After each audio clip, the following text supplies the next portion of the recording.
Bonjour, je vais vous raconter mon histoire, mais attention, celle-ci n'est pas ordinaire.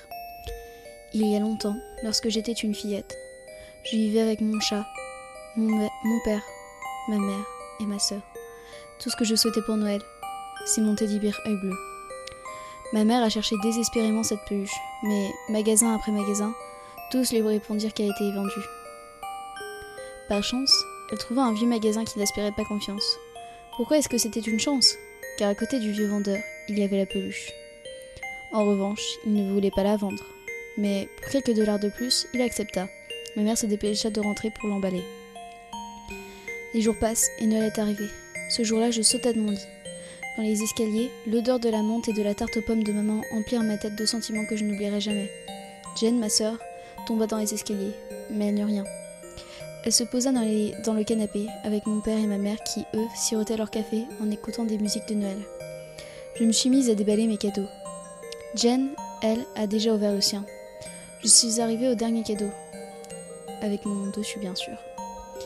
Il s'agissait de mon ours en peluche que je nommai Charlie. Dans la soirée, papa et maman étaient sous dans leur chambre. En effet, ils avaient caché une bouteille de whisky sous leur lit. Ils la gardaient pour fêter l'occasion, rien que tous les deux. Ma sœur Jen, elle, était dans sa chambre, à écouter de la musique et envoyer des SMS à ses amis. À l'époque, je ne comprenais pas trop, j'étais encore trop petite. Elle sortit une cigarette, pliée sur les deux extrémités, puis fuma. D'un seul coup, elle sentit une sensation extrêmement douloureuse au niveau de son dos. Elle vit près du mur Charlie, ma peluche. Puis elle remarqua sur ses oreillers des taches de sang. Elle n'arrivait plus à crier.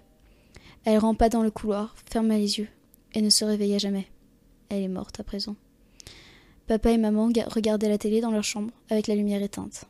Pendant que maman s'endormit, papa vit quelque chose ramper sous le lit. Il pensait que c'était simplement le chat. Il éteignit donc la télé et s'endormit. Quelques heures plus tard, maman se réveilla en sursaut à côté d'elle. Il y avait papa, les yeux crevés, et le sang gisait des plaies.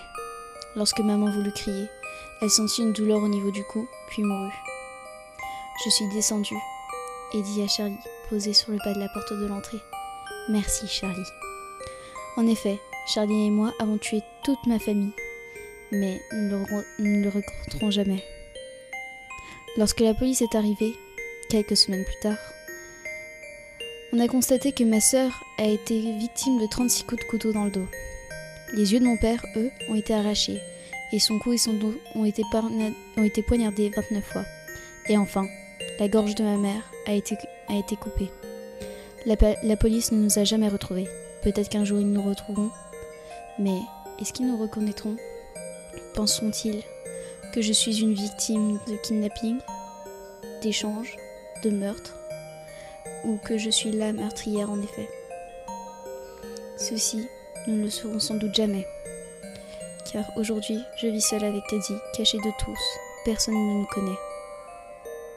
Et Teddy étant maman Charlie,